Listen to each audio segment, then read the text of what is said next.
총 6번의 시간 중에서 앞에 3번은 이제 부활에 대해서 공부를 하고요. 뒤에 3번은 심판에 대해서 공부를 할 것입니다. 이 시간에는 이제 부활에 관한 전반적인 진리들에 대해서 함께 상고해 보고자 합니다. 성경은 부활에 관해 무엇이라고 말씀하는가? 주제 구절인데요. 이를 이상하게 여기지 말라. 무덤들 속에 있는 모든 자들이 그의 음성을 들을 때가 오나니 선을 행한 자는 생명의 부활로 악을 행한 자는 저주의 부활로 나오리라. 우리 다 같이 이사야 57장 15절 한번 찾아보겠습니다. 이사야 57장 15절입니다.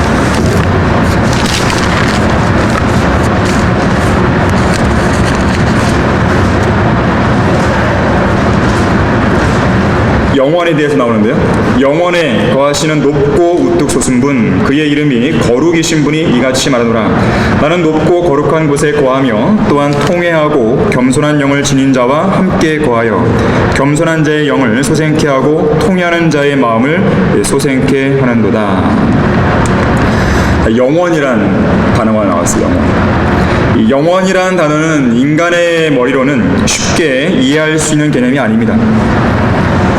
왜냐하면 이 단어는 한정된 시간과 또 제한된 공간을 초월하는 단어예요. 유한한 생명을 가진 인간이 영원을 이해할 수가 없습니다. 그렇게 살아본 사람이 없기 때문에 이것은 인간의 어떤 관념 속에서는요 상당히 거리가 먼 거예요. 감이 잘 안 오는 것입니다. 방금 읽었던 이 구절은 성경에서 이 영원이란 단어, 영어 표현으로 보게 되면 이터너티라고 그러는데요. 이 단어가 나오는 유일한 구절입니다. 영원. 물론 성경에는 영원 무궁토록, 영원히 이런 표현들 나오지만 이 명사로서 이터너티한 단어는 여기가 유일한 것이에요. 딱 한 번 나옵니다. 더군다나 여기서 보게 되면 시간적인 개념보다는 공간적인 개념으로 쓰고 있어요. 물론 영원이라는 것은 시간과는 무관하죠. 근데 우리가 보통 이제 영원하다 그러면 어떤 상태가 끝없이 지속된다라는 어떤 시간적인 어떤 선상에서 보통 이해를 하잖아요. 근데 여기서는 그런 개념이 아니라 공간의 개념으로 어떤 장소의 개념으로 나온단 말이에요. 이 구절 다시 한번 보시면 높고 우뚝 솟은 분이시며 그 이름이 거룩이신 하나님께서 영원히 거한다 그렇게 안 했어요. 영원 무궁토록 거한다 그렇게 안 말하고 영원이라고 하는 어떤 장소에 거한다 이런 개념을 지금 쓰고 있다는 것이죠. 독특한 부분이에요. 이곳이 어디인가? 바로 광활한 우주의 그 경계가 있을 텐데 그 경계 바깥쪽에 바로 위대하신 주 하나님께서 거하시는 우주적인 거처예요. 우주를 초월하는 것이죠. 우주의 그 끝을 넘어서는 곳이에요. 우주 전체에서 가장 높은 장소라고 말할 수 있겠죠. 우주를 보통 이제 피라미드 형태로 우리가 많이 이야기를 하는데 우주의 위와 아래가 있는 거예요. 우주의 북쪽이 있고 우주의 남쪽이 있는데 바로 영원이라고 하는 곳은 바로 우주에서 가장 높은 곳이에요. 여기 원으로 표시된 곳. 바로 이곳이에요. 물리적으로나 영적으로나 가장 높은 곳이에요. 바로 이곳에서 하나님께서 이 온 세상을 바라보고 계시는 것이죠. 이곳은 모든 권세, 모든 부귀, 모든 지혜, 지식, 모든 힘, 모든 존귀, 모든 영광 이러한 것들이 집결되어 있는 장소입니다. 바로 하나님께서 계시기 때문에 그렇습니다. 우주의 중심이라고 말할 수 있는 것이죠. 물론 우주의 물리적으로 본다면 우주의 위쪽이지만 어떤 영적인 의미에서 본다면 모든 것이 집결되어 있는 바로 우주의 한 중심이라고 이야기할 수 있어요. 이곳은 둘째 하늘 위로 넓게 펼쳐져 있는 수정 같은 유리바다를 건너면 다다르게 되는 장소입니다. 잘 아시다시피 이곳은 모든 분자 활동이 멈추는 곳이에요.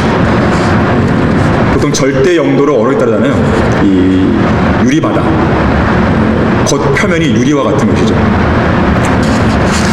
이 얼어있기 때문에 어렵습니다. 절대 영도를 얼게 되면 시간이 멈춰요. 분자 활동이 멈춥니다.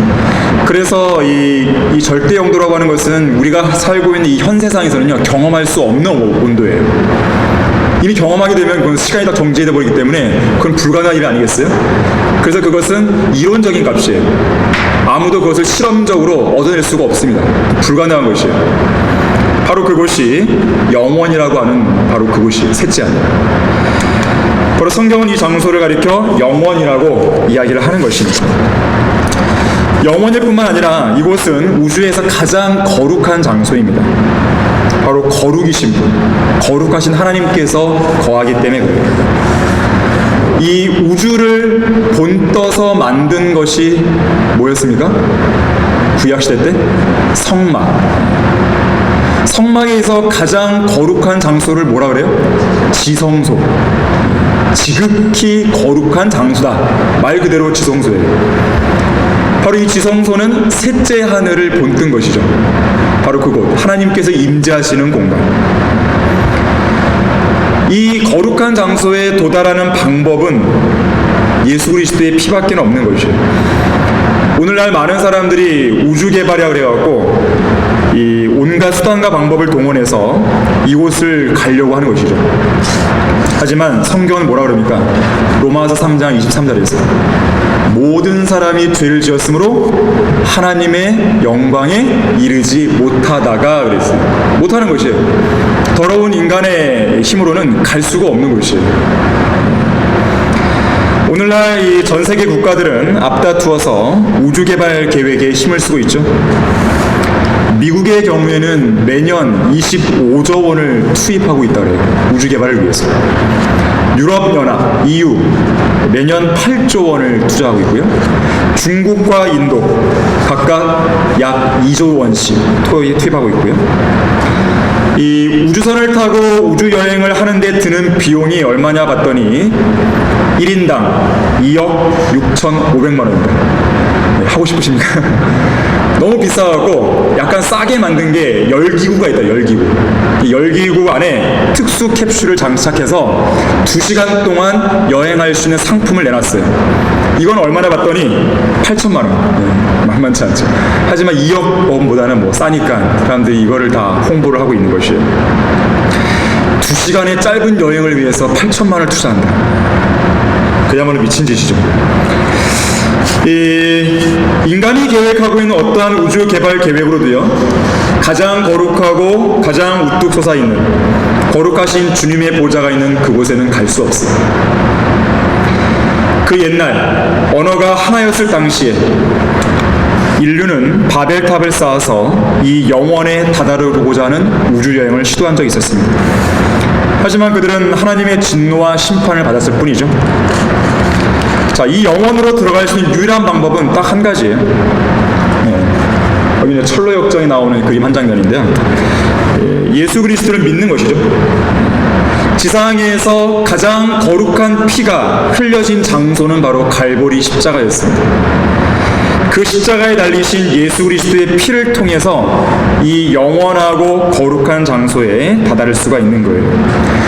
그래서 아까 로마서 3장 23절 잠깐 말씀드렸지만 모든 사람이 죄를 지었으므로 하나님의 영광에 이르지 못하다가 그랬단 말이에요. 그 다음 이어지는 구절이 뭐예요? 바로 그리스도 예수 안에 있는 구속을 통하여 그의 은혜로 값없이 의롭게 되었으며 그랬단 말이에요. 바꿔 말하면 그리스도의 그 보혈을 통해서 그 구속을 통해서 하나님의 영광에 다다를 수 있게 되었다. 이렇게 바꿔 얘기할 수도 있는 것이죠. 자, 하나님의 이 피는 우주 만물을 거룩하신 주 하나님과 화해하게 할 수 있는 온 우주에서 유일무이하게 거룩한 피입니다. 여기 골로새서 1장 20절 말씀 나오는데요. 그의 십자가의 보혈을 통하여 화평을 이루고 땅에 있는 것이나 하늘에 있는 것이나 그에 의하여 그의 모든 것이 자신과 화해하게 하는 것이라 그랬습니다. 자, 거기 교재 잠깐 보시면 예수 그리스도의 피로 구속받은 성도들은 온 우주에서 가장 거룩하고 가장 높게 우뚝 솟아있는 영원을 향한 이제 마지막 여행을 목전에 두고 있는 사람이다 그랬습니다. 기다리고 있는 것이에요. 여행 좋아하시는지 모르겠지만 우리는 많은 여행들 떠나잖아요. 그것이 멀든 가깝든 간에 그야말로 우리는 이제 마지막 여행을 앞두고 있는 것이에요. 자, 우리는 이 여행을 위해서 불필요하게 이것저것 짐을 쌀 필요가 없습니다. 오히려 이 마지막 여행은 모든 것을 이곳 지상에 버려두고 가는 여행이에요. 우주복 필요 없습니다. 여기. 우주선 필요 없어요. 우주정거장 필요 없죠. 뭐 특수보호장갑, 뭐 금속 탐지기, 심지어 이제 우주식량, 그런 것들 다 필요가 없는 여행입니다. 아까 사람들은 뭐 2시간 여행하기 위해서 뭐 8천만 원 투자한다고 하는데, 우리는 무료예요. 네, 무료예요. 우주여행 무료입니다. 무료로 할 수 있는 것이에요. 왜 무료인 것인가? 이미 누군가가 값을 지불한 것이죠. 자, 우리에게 필요한 것은 뭐냐면, 이 마지막 여행을 위해서 필요한 것은 부활의 능력이에요. 부활의 능력. 예수 그리스도를 죽은 자들로부터 살리신 그 능력의 역사가 바로 우리가 휴거될 때 일어나게 되는데, 그것만 있으면 우리는 우주여행을 할 수 있는 것이죠. 우리 다 같이 빌립보서 3장 20절, 21절 보겠습니다.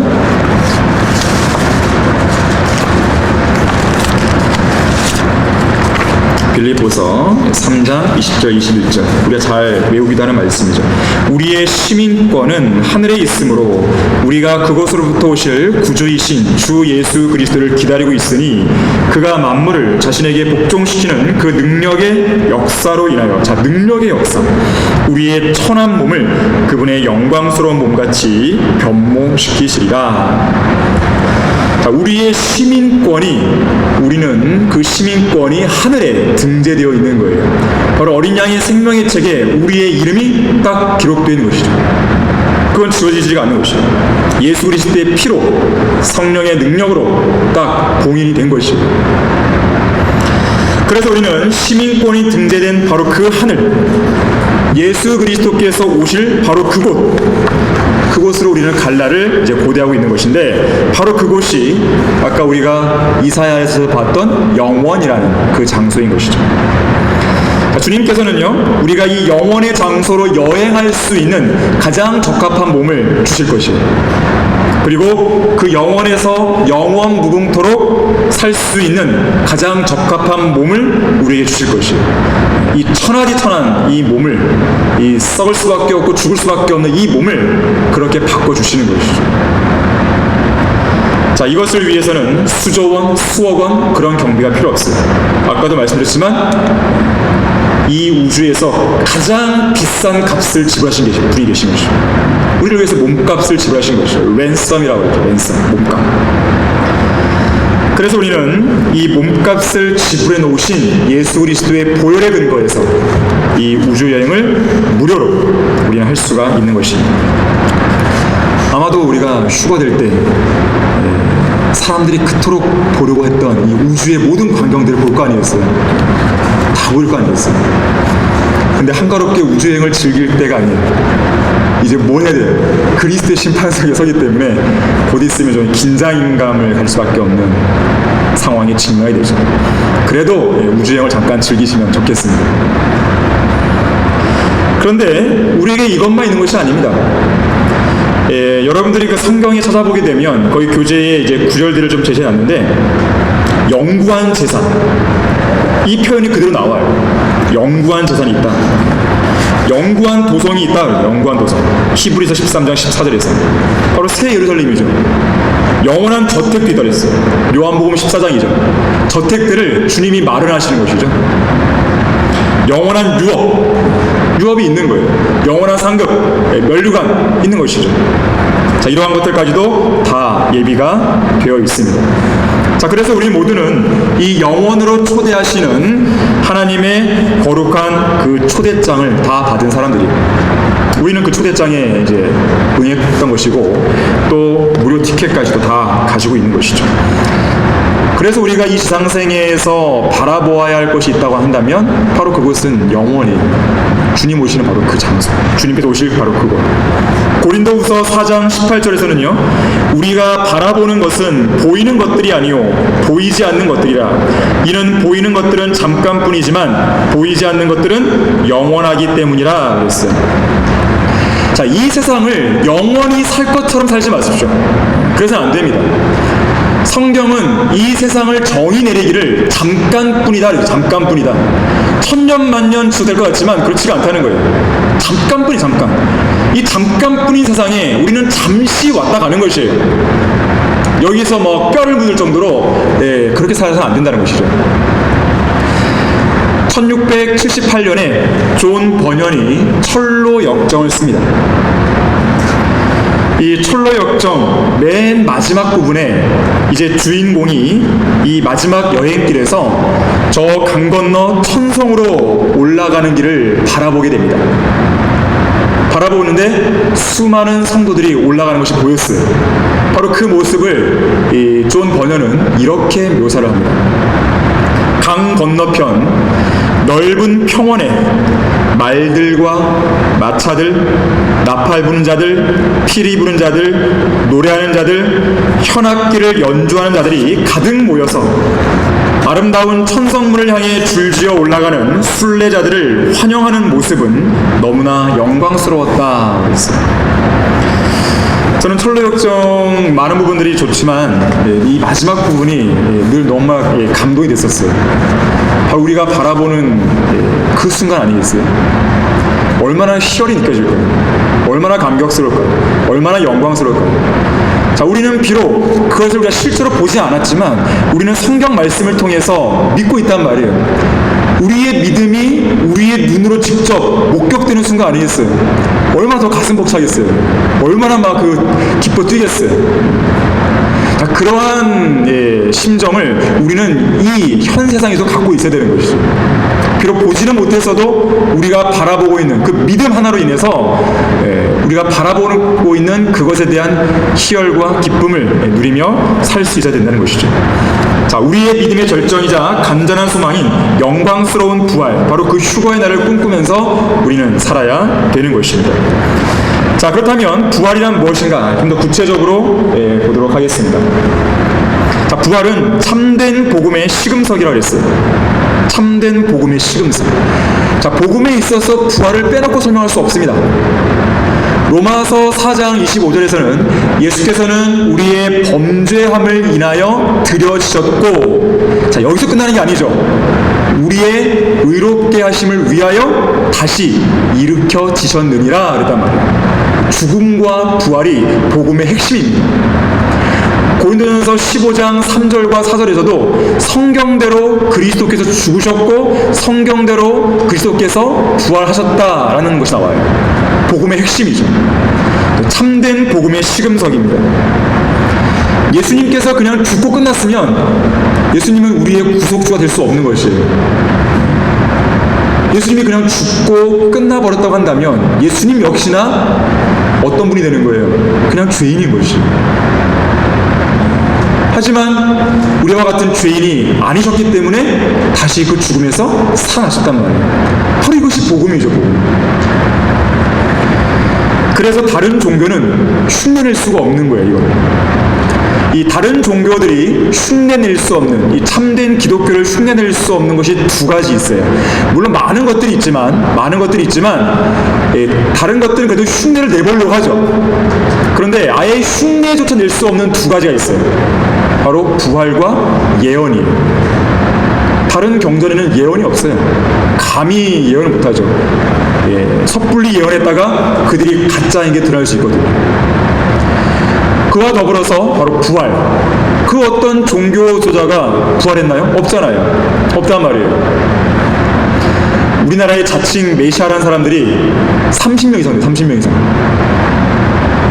몇 년 전에 이 자칭 메시아 중 한 사람, 통일교회 문선명이 죽었잖아요. 왜 죽었나 봤더니 감기 합병증 죽었어요. 메시아가 합병증 죽었어요. 그것도 우스운 이야기지만 죽고 끝났잖아요. 부활 못했잖아요. 그게 무슨 메시아예요? 흉내낼 수가 없는 것이죠. 오직 예수 그리스도만이 죽으셨다가 부활하신 것이죠. 자, 누군가가 설교했듯이 인류 역사상 최고의 빅뉴스, 무덤에서 온 소식이었다. 무덤에서 온 소식. 그분은 여기에 계시지 않고 말씀하셨던 대로 살아나셨느니라. 와서 주께서 누우셨던 자리를 보라. 그 자리는 어떨까요? 비어있는 것이죠. 하지만 세상 죄인들은 이걸 못 믿는 거예요. 그래서 세상 죄인들은 이 빈 무덤, 예수님의 빈 무덤에 대해서 과도한 집착을 보입니다. 왜냐하면 이 땅 어떤 무덤에서도 예수님의 시신을 찾을 수 없기 때문에 그런 거죠. 믿을 수 없겠다 이거죠. 도무지 믿을 수 없다는 것이죠. 그러면서 예수님의 살아난 몸에 대해 논쟁과 시비를 거는 것입니다. 하지만 예수님께서 죽으셨다가 다시 살아났다는 이 사실은 이 사도행전 1장 3절에도 나오지만 많은 무오한 증거들로 입증이 되는 거예요. 많은 무오한 증거들. 부활이 확실하다는 사실은 우선 빈 무덤이 증거해 주는 거예요. 빈 무덤. 무덤이 비어 있잖아요. 그 밖의 증거들로는 예수님께서 부활하신 이후에 대화를 직접 나눴던 사람들 있잖아요. 11 제자를 비롯해서 뿐만 아니라 예수님께서는 500명 이상의 사람들에게 일시에 나타내 주시잖아요. 보여줬단 말이에요. 증인. 예수님의 부활을 목격한 것은 한두 명 정도가 아니에요. 11명의 제자들만 있는 거 아닙니다. 500명 이상의 증인들이 있었던 것이죠. 이런 이야기가 있습니다. 옛날에 예수 그리스도의 부활을 믿지 않는 2명의 변호사가 있었어요. 2명의 변호사.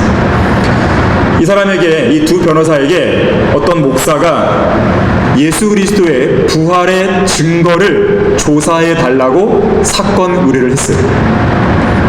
그러면서 이 목사가 이 2 변호사에게 그 증거물로 제시를 하는 게 뭐였냐면 사복음서, 마태복음, 마가복음, 누가복음, 요한복음에서 예수님이 죽으시고 살아나신 그 내용들을 읽어보라 그랬어요. 두 번째 증거물로 사도행전에 나오는 사도 바울이 어떻게 회심하게 되었는지 그 장면을 조사해봐라 라고 하면서 이 부활의 증거에 대한 사건 의뢰를 했습니다. 이 2 변호사는 그때부터 약 3개월 동안 열심히 조사를 하게 됩니다. 결국 이들이요 직접 조사하고 연구한 자료를 토대로 해서 결론을 내립니다. 예수님의 부활은 사실이다. 2명의 변호사가 그런 결론을 내린 것이죠. 그리고 이들은 얼마 후에 예수 그리스도를 자신의 구주로 영접하게 됩니다. 그리고 그리스도인이 되었다는 어떤 간증이 있어요. 어떤 이들은 여러 가지 증거들로에도 불구하고 예수님의 실제적인 부활을 믿지 않아요. 예수님이 몸으로 부활했다, 이걸 믿지 않는 것이에요. 그래서 이들은 아주 얼렁뚱땅 넘어가게 되는데 영적인 부활이니 뭐 여러 가지 이야기를 하는 것이에요. 특히 부활에 관해 이야기할 때 어떤 사람은 이렇게 말해요. 부활은 몸이 부활한 게 아니라 이 혼과 영이 몸을 빠져나오는 것이다. 혼과 영이 몸을 이탈하는 것이다. 이것이 부활이라고 이렇게 얼렁뚱땅 얘기하는 사람들이 있어요.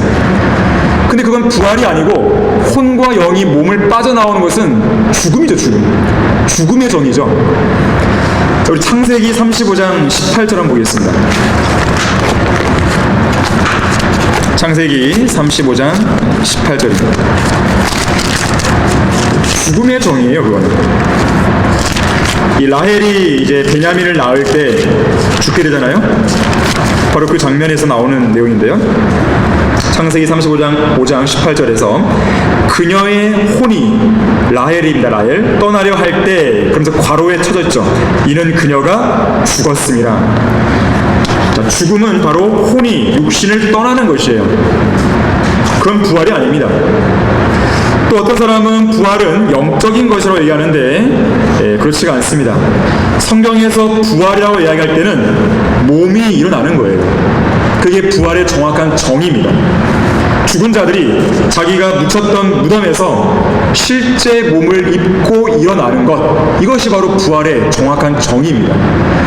물론 우리는 이제 앞으로 배우겠지만 영적인 부활이 있긴 있습니다. 그런데 기본적으로 우리가 부활 그러면 몸의 부활이에요. 그건 부인할 수가 없습니다. 거기 교재 보시게 되면 7페이지에서요 맨 마지막 달라 한번 보세요. 무덤들 안에는 죽은 몸들이 누워있다. 자, 우리가 여기 성경 구절을 다 찾아보진 않겠습니다. 그리고 때가 되면 무덤들 속에 있는 자들이 주님의 음성을 듣는다 그랬어요. 요한복음 5장 28절에서. 그리고 무덤들이 열리고 그 안에 있던 몸들이 실제로 일어나요. 그것이 과거에 한 번 있었습니다. 마태복음 27장 52절에서. 심지어 이 구약 성도들의 몸이었는데요, 이들은 일어나갖고 도성 안으로 들어가 많은 사람에게 나타나기도 했어요.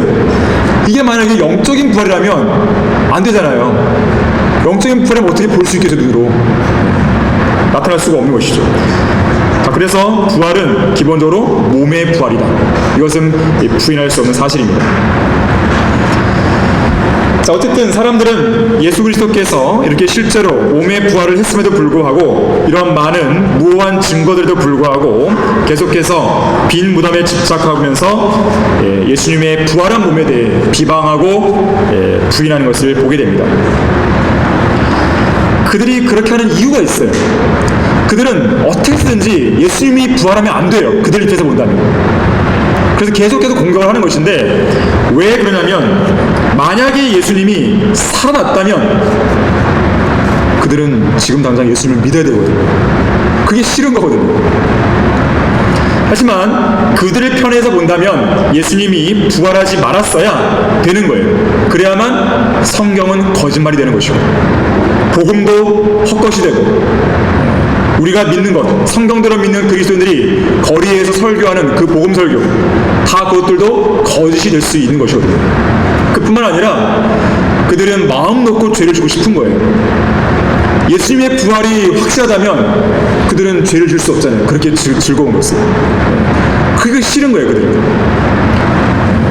그래서 그들은 지속적으로 예수님의 부활을 부인하려고 하는 것입니다. 그러나 예수님이 누우셨던 그 자리는 분명 비어 있는 거예요. 우리 아까 찬송가 불렀지만요. 자, 그 교재 8페이지에서요, 이 박스 아래쪽의 내용 보세요. 예수 그리스도의 부활은 은혜의 복음의 핵심으로서 성도들을 의롭게 해주는 중요한 요소이다. 예수께서는 우리의 범죄함을 인하여 들여졌고 우리의 의롭게 하심을 위하여 다시 일으켜 주셨느니라. 한편 죽은 자들의 부활을 부인하는 것은 예수 그리스도의 부활을 부인하는 것이나 마찬가지다. 만일 그리스도께서 죽은 자들로부터 살아나지 않으셨다면 5가지 심각한 문제가 발생한다 그랬어요. 자, 첫 번째가요, 우리가 전파하는 복음과 우리가 믿는 믿음이 헛것이 됩니다. 자, 고린도전서 15장 한번 찾아보겠습니다. 고린도전서 15장입니다. 이 고린도전서를 가리켜서 우리가 보통 부활의 장 그러죠. 부활에 관한 진리를 아주 자세하게 말씀하고 있기 때문에 그렇습니다. 성경을 좀 찾으실 동안요, 아까 서두에 좀 말씀드리려고 했다가 제가 놓친 게 하나 있었는데, 미리 좀 말씀을 드리는데요, 오늘 이 시간에는 제가 어디까지 공부할 거냐면 13페이지까지 할 겁니다. 13페이지. 내일 이제 부활과 심판이 좀 연결되는 부분이 좀 있어갖고, 이 부활과 연관된 14페이지부터 나오는 내용들은 내일 이제 심판에 관한 내용 이야기할 때 그때 한꺼번에 같이 다룰 겁니다. 참고로 여러분이 좀 기억해 둘 것 같아요. 중간에 끝나는 게 아님을 다시 한번 말씀드리는 것입니다. 거기 15장 13절 보시게 되면, 그러나 죽은 자들의 부활이 없다면 그리스도도 살아나지 못하셨으리라. 만일 그리스도께서 살아나지 못하셨다면 우리가 전파하는 것도 헛것이요 너희의 믿음 또한 헛것이라 그랬어요. 다시 말하자면 우리는 모두 엉터리를 믿고 또 엉터리를 전파하는 것이 되어버리는 거예요. 자, 그런데요, 그리스도께서 부활하셔서 현재 살아계시지 않는다면요, 지난 2000년 동안이나 이 교회 시대가 지나오면서 지난 2000년 동안이나 어떻게 사람들이 구원의 복음을 외치고 어떻게 부활을 외치는 그런 모습들이 끊임없이 이어져 올 수 있겠어요? 부활이 거짓말이라면 어떻게 새로운 세대들이 세상에서 태어날 때마다 복음이 계속 외쳐지고 구원이 외쳐지고 부활이 외쳐지고, 그렇게 명맥을 어떻게 이렇게 이어줄 수 있겠어요? 누군가가 살아계시지 않고서는 이런 일들은 사실 절대 불가능한 일입니다. 주님께서 부활하셔서 살아계시기 때문에 지금까지도 이런 성경적인 진리가, 이 부활의 진리가 이어져 오고 있는 것이죠. 두 번째로는요, 만약에 부활이 없었다면 우리는 거짓 증인들이 돼요. 우리뿐만이 아니죠. 부활의 증인들이었던 11 사도들, 또 바울, 거기 이어지는 15절 보시면 뿐만 아니라 우리는 하나님의 거짓 정인들로 밝혀지리니 이는 우리가 하나님께서 그리스도를 살리셨다고 증거했기 때문이라. 만일 죽은 자들이 정녕 살아나지 아니한다면 그분께서 그리스도를 살리지 아니하셨으리라. 세 번째는요, 가장 심각한 문제가 발생하는데 우리의 믿음이 헛것이 되니까 여전히 우리도 뭐예요? 죄들 가운데 있는 거예요. 죄가 없어진 게 아니란 말이에요. 만일 죽은 자들이 살아나지 못한다면 그리스도께서도 일으켜지지 못하셨으리라. 만일 그리스도께서 일으켜지지 못하셨다면 너희의 믿음도 헛되고 너희가 여전히 너희 죄들 가운데 있는 것이라. 그 말은 곧 뭡니까? 우리가 죽으면 지옥 간다는 말이 되는 거예요. 네 번째, 부활이 없다면 이미 죽은 성도들도 멸망한 것이 돼요. 끝나버린 거예요. 소망이 없는 거예요. 우리는 장례식장 설교에서 소망에 대한 설교를 하잖아요. 휴거에 대한 설교를 하잖아요.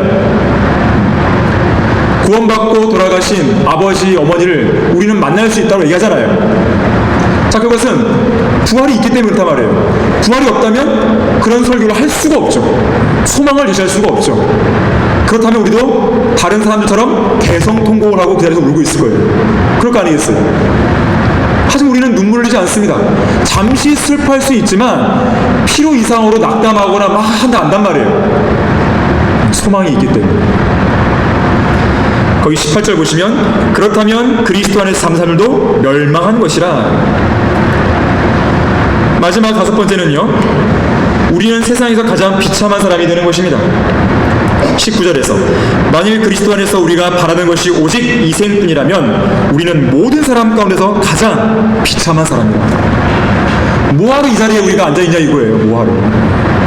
뭐하러 이런 부활과 심판에 관한 진리를 듣고 있냐 이거예요. 이 시간에 피곤해 죽겠는데 집에서 푹 쉬시죠. 하지만 우리는 무엇이 진리이고 무엇이 중요한지 알고 있기 때문에, 특히나 이 부활과 심판에 관한 진리가 얼마나 중요한지 알고 있기 때문에 우리는 다시 한번 그 소망에 대해 점검하고 다시 한번 그 소망과 연관해서 우리 스스로를 다시 한번 이렇게 독려하기 위해서 어떠한 형태로든지 우리는 왔단 말이에요. 이것이 진리를 아는 사람과 그렇지 않은 사람의 차이인 것이에요. 만약에 부활이 없다면 지금 여기에 앉아있는 우리는 가장 비참한 사람이에요. 가장 비참한 것이죠. 쓸데없는 짓을 하고 있는 것이죠, 정말. 하지만 그렇지가 않습니다. 성경은 우리에게 분명히 말씀하는 거예요. 이어지는 20절 보세요. 그러나, 아주 중요한 말이죠. 그러나 이제 그리스도께서는 죽은 자들로부터 살아나셔서 잠들었던 자들의 첫 열매들이 되셨느니라. 부활은 진짜라는 거죠. 실제 사실이라는 것이죠. 좀 더 깊이 있게 좀 들어가면요, 성경에는 부활이 7가지로 나와요. 7가지. 7 부활이죠. 자, 7은 하나님께서 일하시는 법칙입니다. 자, 하나님께서는요, 우주 만물을 상당히 수학적으로 설계하셨어요. 우리는 수학 별로 좋아하지 않지만 수학적으로 설계하신 걸 보게 됩니다. 바로 우주 만물 속에 수학적인 법칙을 심어 놓으셨는데 바로 그 중 하나가 바로 7의 법칙이에요. 7의 법칙. 하나님께서는 7으로 일하신다는 뜻이에요. 그 중 하나가 바로 7 부활이거든요. 7 부활도 바로 그러한 부분을 봐야 되는데, 하지만 여러분들이 이제 7 부활을 공부할 때는요, 단순히 그 각각의 부활에 대해서 7 부활이 뭐뭐뭐고 그 뭐뭐뭐는 어떻게 설명한다 이런 것이 아니라, 그것도 우리가 알아야 되겠지만 그 7 부활이 하나님께서 우주를 경영하시고 인류의 역사를 경영하시는 그 경륜 속에서 7 부활의 위치를 찾아내실 수 있어야 됩니다. 그렇게 여러분들이 공부를 하시는 것이 좀 더 효과적일 수 있어요. 7 부활뿐만이 아닙니다. 내일 배우는 7 심판에 대해서 그렇고요, 7 침례, 7 신비 등등. 자, 그러한 것들을 하나님께서 계획하신 7 경륜 안에서 우리는 설명할 수 있어야 되는 것이죠. 그래서 잠깐 여기서는 우리가 7 경륜에 대해서 간략하게 좀 말씀드리고요, 그 부분과 연관해서 7 부활이 차지하는 위치, 7 심판이 차지하는 위치를 오늘과 내일을 통해서 잠깐 도표로 좀 보여드리도록 하겠습니다. 베드로후서 3장 8절에서는 이렇게 말씀하죠. 하루가 천년 같고 천년이 하루 같은 이 한 가지를 잊지 말라 그랬어요. 잊어서는 안 되는 것이죠. 기억해야 되는 것이죠. 자, 이것은 창조주간 7일, 창조주간 7일, 재창조주간 그 7날이 인류의 역사 7,000년에 해당되는 걸 보여주죠. 하루가 천년 같으니까. 그래서 BC 4,000년, 바로 아담부터 시작해서 1,000년 단위로 뚝뚝 끊어질 수 있어요. 그러면 이제 앞에 있는 그림처럼 되는 것이거든요. 대략 이제 1,000년이 좀 지나서 에녹, 2,000년 정도가 지나서 아브라함이 등장하고요. 3,000년 정도가 지나니까 솔로몬 왕이 등장하고, 4,000년 정도 지나니까 예수님께서 이 땅에 오신 거죠. 그래서 구약의 역사는 몇 년이에요? 4,000년. 그리고 나서 이제 이 5,000년이 지났을 때는 중세 암흑 시대. 그리고 6,000년이 이제 지날 무렵에 우리가 휴거와 재림을 이제 기다리고 있는 상황이죠. 그리고 마지막이 뭡니까? 천년왕국 이후에 이제 백보라 심판이 있게 되는 거예요. 그래서 전체 인류의 역사는 7,000년이 흘러가게 되어 있는 것입니다. 인류의 역사를 보여주죠. 그래서 7,000년의 이 인류 역사는 십자가 사건을 기점으로 해서 구약으로 4,000년, 신약으로 3,000년 이렇게 나눠볼 수가 있게 됩니다. 이러한 상황 속에서 하나님께서는 7가지 경륜으로 인류를 다루어 오시는데요. 7가지입니다. 첫 번째 경륜이 이제 무죄시대죠. 무죄시대. 그리고 이제 양심시대란 말이죠. 양심시대. 인간정부시대, 그리고 약속시대. 이것은 그냥 여러분들 쭉 듣기만 하십시오. 율법시대가 있고요. 그 다음에 교회시대. 우리가 이 시대에 살고 있는 것이죠. 그리고 교회 이후에 대환란이라고 하는 과도기가 잠깐 있죠. 이것은 어떤 이 7가지 경륜 안에 딱 들어오진 않아요. 짧기 때문에 과도기입니다. 그 마지막 경륜이 바로 천년왕국, 왕국시대까지 쭉 흘러가게 됩니다. 자, 이러한 경륜이 쭉 흘러가는 가운데에 7 부활이나 7 심판이 어떻게 위치를 찾아오는지를 여러분들이 공부를 해두시면 앞으로 성경을 공부할 때 좀 더 효과적으로 하실 수가 있습니다. 자, 그럼 우리는 7 부활에 대해서 좀 공부를 할 것입니다. 자, 우선 기본적으로 부활은 2가지 부활을 말합니다. 첫 번째 부활과 두 번째 부활이 있어요. 우리 다 같이 요한계시록 20장 5절 한번 찾아보겠습니다. 요한계시록 20장 5절입니다.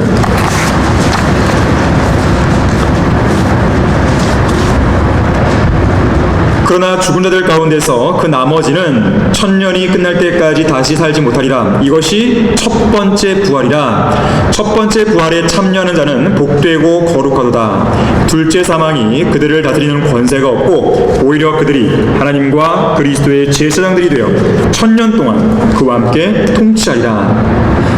자, 보십시오.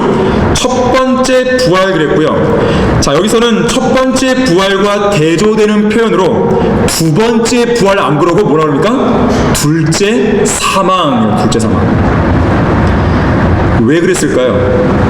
두 번째 부활은 일종의 저주의 부활입니다. 이 저주의 부활로 부활한 사람들은요, 어떤 뭐 구원받을 수 있는 기회가 주어지는 게 아니에요. 백보라 심판에 딱 서게 되는데 바로 백보라 심판에 서기 위해서 부활하는 것이에요. 거기서 어떠한 심판을 받습니까? 영원한 불못으로 들어가게 되는 영원한 정죄의 심판을 받게 되는 것이에요. 그걸 위해서 잠깐 부활하는 것이에요. 그것이 무슨 의미가 있겠어요? 그래서 그것은 두 번째 부활로 표현하기에는 어색한 것이에요. 오히려 불못으로 들어가는 것을 뭐라 합니까? 둘째 사망이다 그랬단 말이에요. 자, 이러한 2가지 부활, 첫 번째 부활과 두 번째 부활, 이것이 어떻게도 표현되냐면 생명의 부활과 저주의 부활로 설명이 되기도 합니다. 또 어떤 구절들에서는요, 산자들의 부활과 죽은 자들의 부활로 설명하기도 해요. 또 어떤 구절들에서는 의인들의 부활과 불의한 자들의 부활 혹은 악인들의 부활 이렇게 설명하기도 합니다. 거기 참고 구절들은요, 여러분 나중에 꼭 한번 찾아보십시오. 성경에서 2가지 부활을 이야기할 때에 나오는 표현들입니다. 또 어떤 경우는요, 죽은 자들로부터의 부활과 죽은 자들의 부활이 나와요. 죽은 자들로부터의 부활이란 말이 뭐예요? 사람들이 다 죽었지만 거기에서 부활하는 것이죠. 죽은 자들로부터 부활하는 것이에요. 이게 바로 그리스도인들이라든지 구약 성도들이라든지 성도들의 부활을 말하는 것이죠. 다 죽어있는 가운데서 성도들은 어떻습니까? 죽은 자들로부터 부활하는 것이죠. 그럼 남을 사람은 뭐예요? 남을 사람은 그들은 나중에 죽은 자들이 부활하는 것이죠. 그래서 그렇게 표현을 하기도 하는 것이에요. 자, 생명의 부활과 저주의 부활이 있습니다. 자, 그런데 이 생명의 부활은 다시 세 가지 부활로 나눠볼 수가 있어요. 거기 교재 9페이지에 아래에 박스가 하나 있을 것입니다. 성경 구절이 나왔어요. 이 구절은 여러분들이 부활을 공부할 때 아주 중요하게 봐야 될 구절입니다. 그러나 각자 자기의 서열대로 되리니 그리스도가 첫 열매들이요. 어떤 서열이에요? 앞에 내용을 보게 되면 부활은 서열이 있어요. 서열, 순서가 있어요. 그 다음은 그리스도께서 오실 때 그분께 속한 사람들이라. 그 후에는 끝이 오리니 주께서 모든 정사와 모든 권세와 능력을 폐하시고 그 왕국을 하나님 곧 아버지께 바칠 때라 그랬어요. 자, 부활을 하더라도 서열이 있고 순서가 있는 것인데 이것은 마치 밭에서 곡식이 익는 순서에 따라 걷어들이는 추수의 순서와 같아요. 열매들은 한꺼번에 다 익는 게 아니잖아요. 그래서 우리는 익은 곡식부터 하나씩 걷어들이는 거 아니겠어요? 그래서 구약에 보게 되면 이 추수를 세 개의 단계로 구분합니다. 첫 번째가 첫 열매들을 걷어요. 첫 열매들. 그리고 이제 수확을 하죠. 수확. 많은 양을 거둬들이는 것이죠. 마지막 세 번째는 수확이 다 끝나고 남아있는 이삭 줍기를 하게 되는 것입니다. 이게 이 추수의 세 단계입니다. 우선 첫 열매. 여기 지금 고린도전서 15장 23절 지금 방금 읽었지만요. 23절에서 뭐라 그럽니까? 그리스도가 첫 열매들이요 그랬어요. 그리스도가 첫 열매들이요. 그러니까 그리스도께서 맨 처음 수확되어서 부활하신 것이죠. 자, 그런데 예수 그리스도는 한 분이다. 한 분이라 그러면 첫 열매들이 아니라 첫 열매 단수가 돼야 될 거 아니겠어요. 그런데 첫 열매들 복수를 썼단 말이에요. 왜 그런 것인가? 예수님 혼자 부활한 게 아니란 말이에요. 그때 구약 성도들이 함께 부활한 거예요. 그래서 첫 열매들이라는 표현을 쓴 겁니다. 자, 그래서 우리는 이 첫 번째 부활, 생명의 부활 중에서 첫 번째를 우리는 구약 성도들의 부활로 설명할 수가 있습니다. 두 번째로는요, 이 23절 계속 나오지만 그 다음은 그리스도께서 오실 때 그분께 속한 사람들이라고 했어요. 자, 그리스도께서 오실 때 바로 공중제를 말하는 것이죠. 교회 시대의 그리스도인들, 그분께 속해 있는, 그분 안에 있는 바로 그리스도인들이 부활하고 휴거되는 것이죠. 여기에는 또 순서가 있죠. 살아남아있는 성도들이 먼저 끌려올라가는 게 아니죠. 죽은 성도들, 그리스도 안에 잠든 성도들이 먼저 부활하고 그 다음에 우리가 뒤따라가는 것이죠. 세 번째로는요, 24절에서 그 후에는 끝이 오리니 있어요. 끝이 온다. 성경에서 끝이란 단어가 나오면 항상 대환란의 끝, 환란 시대의 끝, 바로 재림, 그것을 여러분들이 항상 염두에 두십시오. 끝이란 단어의 용례가 그렇습니다. 99% 이상이 다 대환란의 끝을 말해요. 자, 환란 시대의 끝에도 누군가가 부활하는 거예요. 바로 환란 성도들이 부활합니다. 그러면서 거기 24절에 이어지는 내용 보게 되면 그 후에는 끝이 오리니 주께서 모든 정사와 모든 권세와 능력을 폐하시고 그 왕국을 하나님 곧 아버지께 바칠 때라 그랬습니다. 통치죠, 통치. 이어지는 25절에 보게 되면 이렇게 나와 있어요. 주께서 모든 원수를 자기 발 아래 두실 때까지 통치하셔야 하리니, 즉 환란 시대가 끝나면 주님이 통치한다는 뜻이거든요.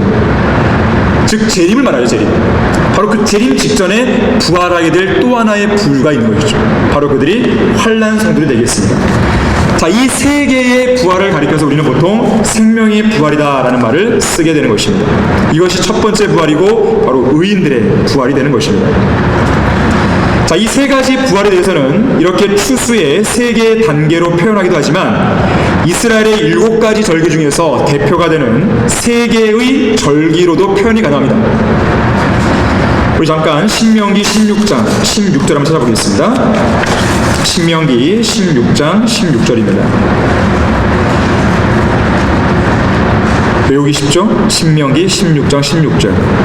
자, 이스라엘에는 7가지 절기가 있는데 그 중에 대표가 되는 3개의 절기가 있어요. 너희 중 모든 남자는 주 너의 하나님 앞에 1년에 3번씩 즉 무교절과 칠칠절과 장막절에 그분께서 선정하실 곳에 나오되 그들은 빈손으로 주께 나오지 말지니라. 3개의 절기가 제시되고 있죠. 그럼 나머지 4개의 절기는 나오지 말아라, 그 말인가요? 아니죠. 이건 대표성을 띠고 얘기하는 거예요. 왜 대표냐면 지금 여기 첫 번째 나오는 무교절, 이 무교절은 이스라엘의 달력으로 보게 되면 첫 번째 달에 있습니다. 이 첫 번째 달에는 무교절만 있는 것이 아니라 6월절이 있고 무교절이 있고 초실절이 있는 거예요. 이 3개의 절기를 대표하는 것이 바로 무교절입니다. 자, 그런데 그 중에서 초실절, 이 초실절이 뭡니까? 초실, 처음 초자, 열매 실자, 첫 열매를 드리는 날이란 말이에요. 절기란 말이에요. 바로 이것이 예수 그리스도의 부활을 보여줍니다. 그래서 이 초실절이 바로 예수 그리스도의 부활과 구약 성도들의 부활을 예표하는 절기가 되는 것이에요. 두 번째가 칠칠절. 이 칠칠절은 여러분들이 잘 아는 오순절이에요. 오순절. 오순절 그러면 여기서 뭐 자세히 설명드리지 않겠지만 교회의 시작을 보여주죠.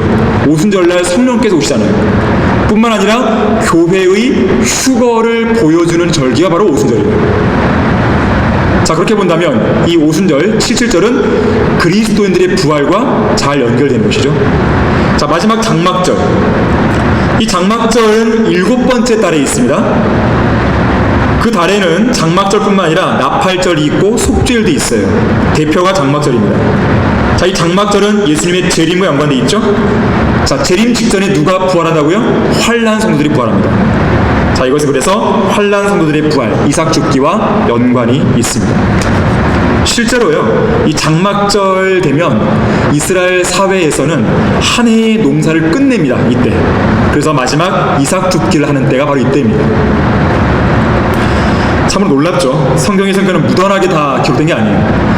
더 놀라운 건 뭐냐면 성경에서 이리 올라오라는 표현이 3번 나와요. 딱 3번 나오는데 이 이리 올라오라 이 표현이 바로 이 3개의 부활을 딱 예표해 주는 것이죠. 잠언 25장 7절인데요.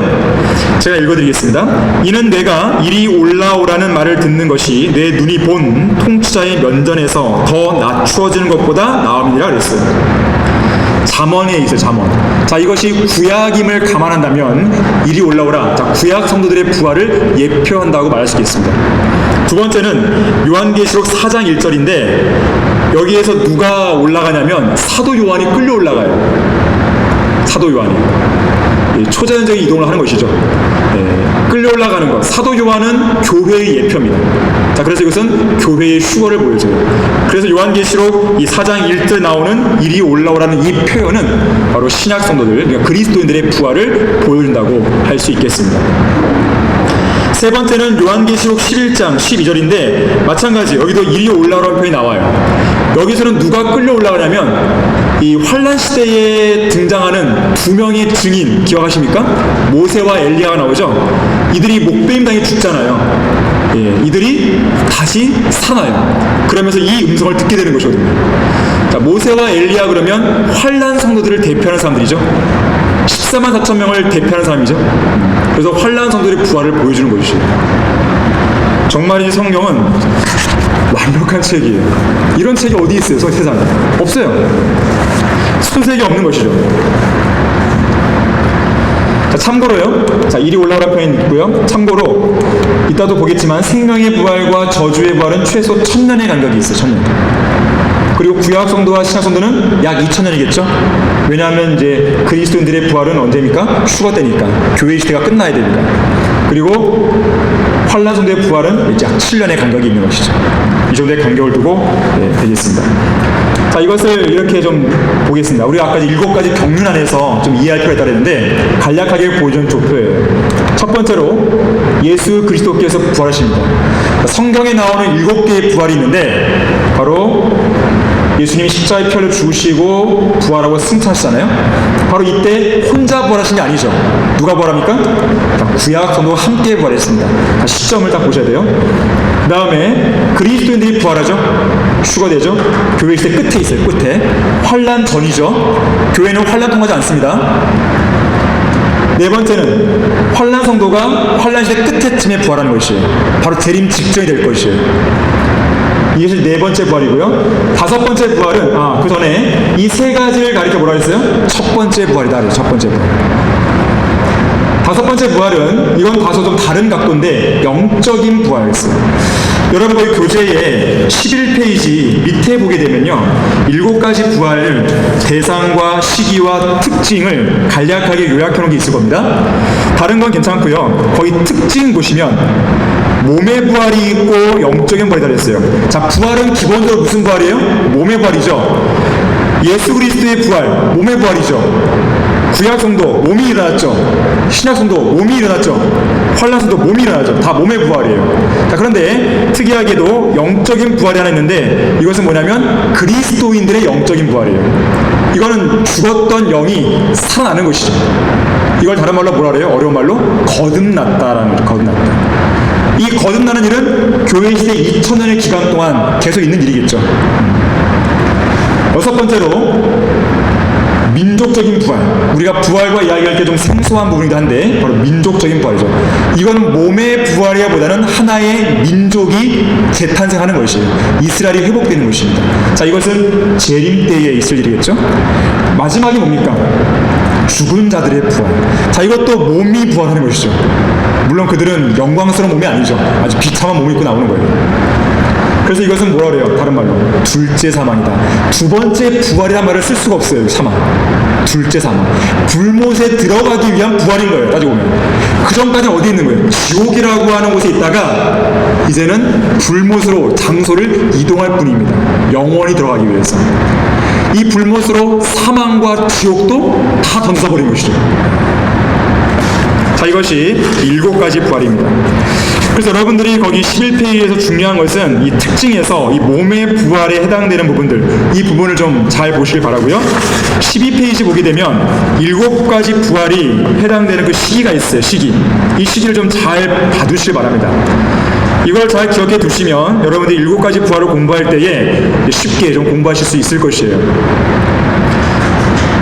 거의 기간 2000년의 간격, 7년의 간격, 1000년의 간격, 이해 어려운 거 없으시겠죠? 마지막으로 이 시간에는 이 7가지 부활 이외에 아주 특별한 부활 한 가지를 사도 바울이 언급을 하고 있습니다. 여기 이것은 이제 7가지 부활에 해당되지는 않아요. 연결은 좀 돼 있죠. 거기 교재에 빌립보 3장 10절에서 12절 말씀 나오는데요. 이는 내가 그를 알고 그의 부활의 능력과 그의 고난의 교제를 알아 그의 죽음의 본을 따르려 함이며 어떻게 해서든지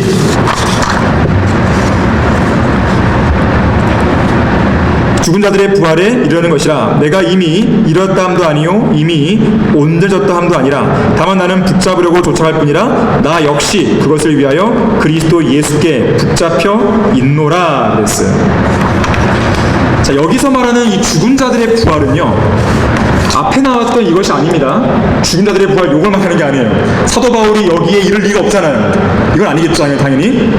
근데 많은 사람들이 여기서 이 죽은 자들의 부활을 어떻게 얘기하냐면 이거는 바로 그리스도인들의 부활. 자, 바울은 그리스도인이니까 바울이 지금 이르려고 하는 이 부활은 휴거를 기다리는 것이다. 자, 그런데 이 본문을 잘 보시면 그것도 좀 어색해요. 왜 그러냐면 바울이 지금 이 죽은 자들의 부활에 이르기 위해서 어떻게 하고 있습니까?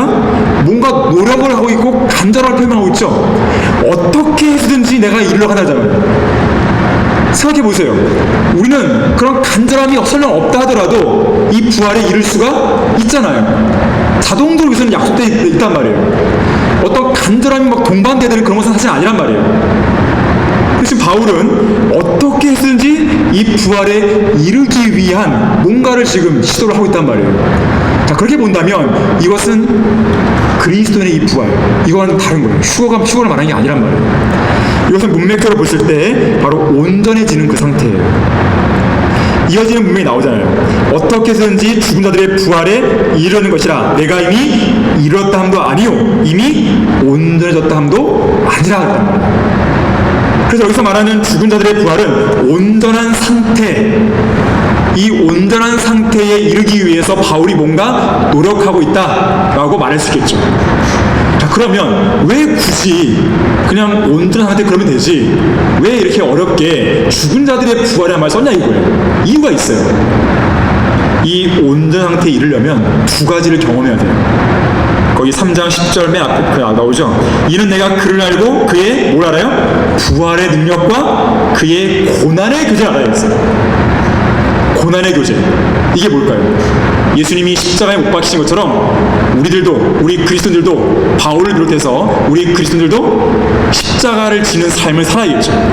고난을 견뎌내야 한단 말이에요. 그런데 이 고난을 잘 견뎌내려면, 고난 가운데 낙심하지 않으려면 뭐가 필요하겠어요?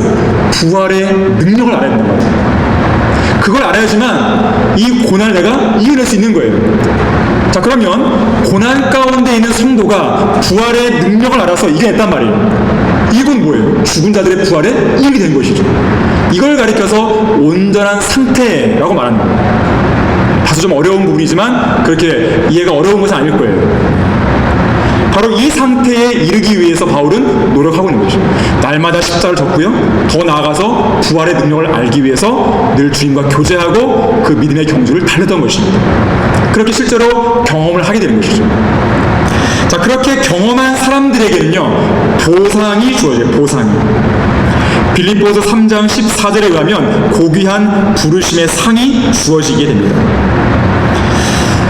또한요, 이런 경우도 있겠죠. 실제로 고난 가운데 인내로 살다 보면은, 바울도 그랬지만 그 믿음을 지키다가 실제로 죽을 수 있잖아요. 순교자의 길을 갈 수도 있잖아요. 실제로 죽는 것이죠. 그렇한 상태에서 순교자의 죽음으로 그 그리스도인이 죽게 되면 나중에 부활할 때, 즉 아까 보았던 그리스도인의 부활, 이렇게 휴가될 때에 이 사람은 순교자의 부활 아니겠어요? 다른 어떤 평범한 죽음, 평범한 성도들의 그런 부활과는 좀 차원이 다르죠. 그래서 이걸 가리켜서 히브리서에서는 뭐라고 하냐면 더 좋은 부활이란 말이죠. 더 좋은 부활. 거기 히브리서 11장 35절 말씀 나오죠. 13페이지 맨 마지막 줄에 여자들은 그들의 죽은 자들을 다시 살려받기도 하고 어떤 사람들은 고문을 당하면서 굳이 면하려 하지 않았다 그랬어요. 죽음을 피하지 않는 거예요. 왜 그럴까요? 이는 그들이 더 좋은 부활을 얻고자 합니다. 자, 그래서 실제로 부활의 능력과 고난의 교제를 안 어떤 성도가 이런 죽은 자들의 부활, 온전 상태에 이르게 되는 그런 성도가 있다고 한다면, 또 그런 상태 속에서 실제로 이 사람이 순교했다고 한다면 나중에 부활할 때 이런 더 좋은 부활을 맞게 되는 것입니다. 자, 이것은 7가지 부활과는 좀 다소 동떨어진 특별한 의미를 가진 부활이라고 볼 수 있겠습니다. 아까 말씀드린 대로 오늘은 여기까지 제가 이제 말씀을 드릴 것이고요.